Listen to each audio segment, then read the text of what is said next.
hello friends मोर ब्लगলৈ সকলোকে পুনৰবাৰ স্বাগতম জনাইছো আৰু দেখুৱাই আছো মই আজি কাঠালু ভাজি আছো ইয়া আৰু এইখিনি ভাজি কৰা কাঠালুখিনি আৰু বৰ্তমান এতিয়া কেৰাহীত মই কাঠালু ভাজিছো যিহেতু জুইত বনাই আছো চাই থাকক ইয়া আপোনালোকে দেখি আছে মোৰ কাঠালুখিনি মানে আধা ফ্ৰাই হৈ গৈছে পুৰা ফুল ফ্ৰাই হৈ গলে এইখিনি আমি নমাই থম So,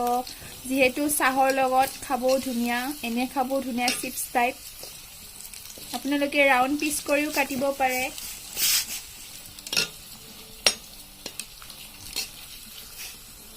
আপোনালোকে চাই আছে মোৰ যিখিনি মই কাঠালুখিনি ফ্ৰাই কৰিছিলো ধুনিয়া কালাৰ হৈ গৈছে চাই থাকক हेलो फ्रेंड्स আপোনালোকে দেখি আছে মই আজি গাহৰি ৰেচিপি আপোনালোকৰ আগত দেখুৱাম সো এতিয়া মই কেঁচা মাংসখিনি ধুনিয়াকে ধুই লম তাৰ পিছত মাংসখিনি মেৰিনেট কৰিম তাৰ পিছত আপোনালোকক এটা এটা স্টেপ দেখুৱাই আছো মই কেনে ধৰণে গাহৰি ৰেচিপিটো বনাও চাই থাকক যেহেতু মই জুইত বনাই আছো বস্তুখিনি হেতু কাৰণে মই তলতে দেখুৱাই আছো আপোনালোকক আলুখিনি ফাৰ্ষ্টত ফ্ৰাই কৰিম তাৰ পিছত পিয়াজখিনি দিম তাৰ পিছত লং দিম ইলাইচি দিম দালচিনি দিম আৰু তেজপাত দিম তাৰ পিছত বয়লাৰ মানে সৰি গাহৰি মাংসখিনি দিম তাৰ পিছত কেনে ধৰণৰ কি বনা চাই থাকক এতিয়া মই তেল দিম মিঠাতেল দিম ইয়া দেখা পাই আছে মই মিঠাতেল দিছো তাৰ পিছত তেলখিনি যেতিয়া গৰম হ'ব তেতিয়া মই আলুখিনি তাতে ফ্ৰাই কৰিম চাই থাকক আপোনালোকে দেখি আছে মই আলুখিনি দি আছো আলুখিনি ফ্ৰাই কৰিম যিহেতু তেল বহুত ধুনিয়াকে গৰম হৈ গৈছে বহুত ধোঁৱা ওলাই আছে পৰা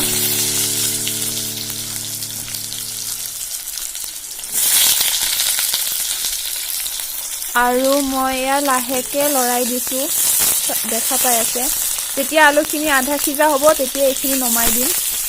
দেখা পাই আছে মই আলুখিনি ধুনিয়াকে ফ্ৰাই কৰা হৈ গৈছে মোৰ সো এতিয়া ধুনিয়াকে তেলৰ পৰা সেকি মই এটা এক্সট্ৰা বাটি নমাই থম যিহেতু অলপ ৰঙচুৱা হ'ব ধৰিছে আলুখিনি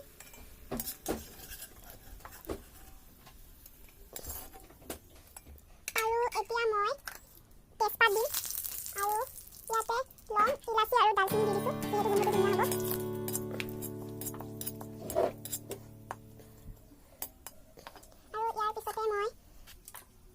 পিয়াজ এতিয়া মই পিয়াজখিনি ঢালিলো যাৰ কাৰণে আধা ফ্ৰাই হৈ গলে মই তেতিয়া মাংসখিনি ঢালিম এতিয়া মই জিঞ্জাৰ আৰু গাৰ্লিকৰ পেষ্টখিনি যিখিনি বনাই থৈছিলো এইখিনি ইয়াতে মই দি দিম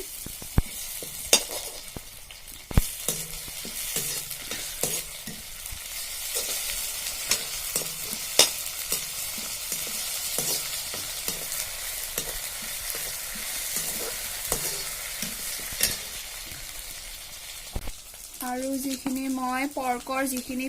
মেৰিনেট কৰি থৈছিলো এইখিনি মই এতিয়া লাহেকৈ ঢালি দিম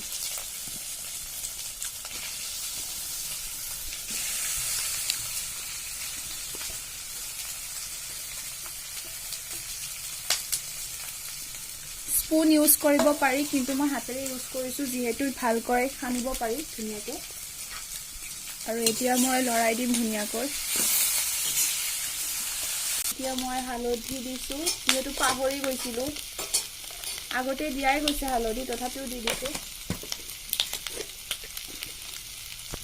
আৰু সোৱাদ অনুসৰি নিমখ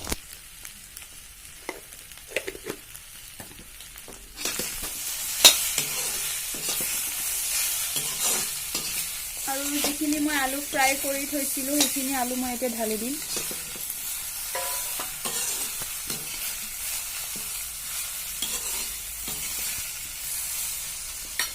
আৰু বিলাহীখিনি ঢালি দিম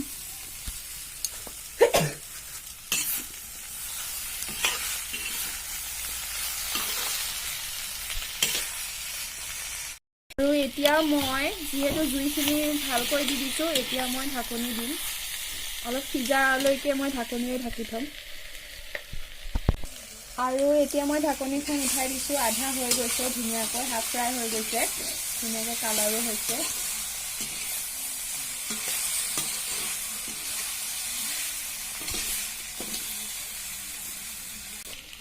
আৰু ধুনীয়াকৈ মই এতিয়া লৰাই দিছো হোৱা নাই যিহেতু আকৌ পুনৰবাৰ ঢাকি থৈ দিছো আধা ফ্ৰাই হৈয়ে গৈছে আদি ফ্ৰাই হৈ যোৱাৰ কাৰণে মই ঢাকনিখন ধুনীয়াকৈ দাঙি দিলো আৰু অকণমান পানী দিম যিহেতু লাগি ধৰিছিল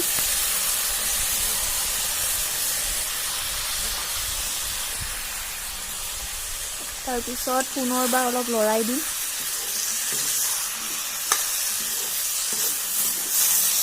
এয়া মই লৰাই দিলোঁ যিহেতু লাগি ধৰিছিল কেৰাহীত আৰু মই পুনৰবাৰ ঢাকনিৰে ঢাকি দিলোঁ দেখা পাই আছে মই গাহৰিখিনি আকৌ এবাৰ উঠাই চাম যিহেতু ফ্ৰাই কৰি ঢাকি থৈছিলোঁ পানী দিয়াৰ পিছত আকৌ উঠাই চাম এবাৰ কেনেধৰণে কৈছে ধুনীয়াকৈ ড্ৰাই টাইপৰ হৈছে এতিয়া বৰ্তমান মই আকৌ লৰাই দিম ধুনীয়াকৈ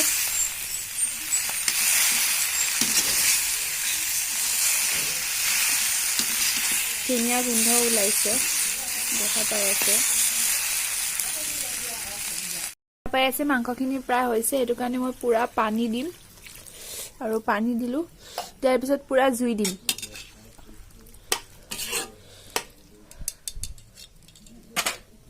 আৰু এটা উতলিবলৈ মই অলপ ঢাকি দিম আপোনালোকে দেখা পাই আছে মই যিখিনি মানে তৰকাৰী পানী দিছিলোঁ সেইখিনি বেছিকৈ হৈ গৈছে চ' সেইটো কাৰণে আপোনালোকে দেখা পাই আছে মই এতিয়া ঢাকনিখন উঠাই দিম যিহেতু এতিয়া মই ঢাকনিখন উঠাই দি চাম কিমান ধৰণে কি হৈছে ৱাও ধুনীয়া কালাৰ হৈছে দেখা পাই আছে কিন্তু হোৱাগে নাই হ'ব আৰু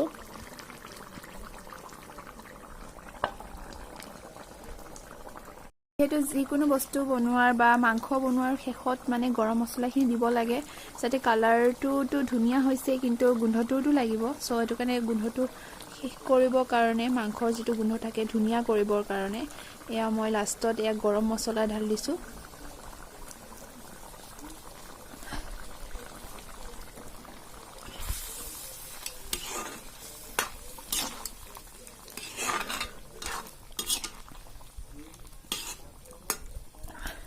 আৰু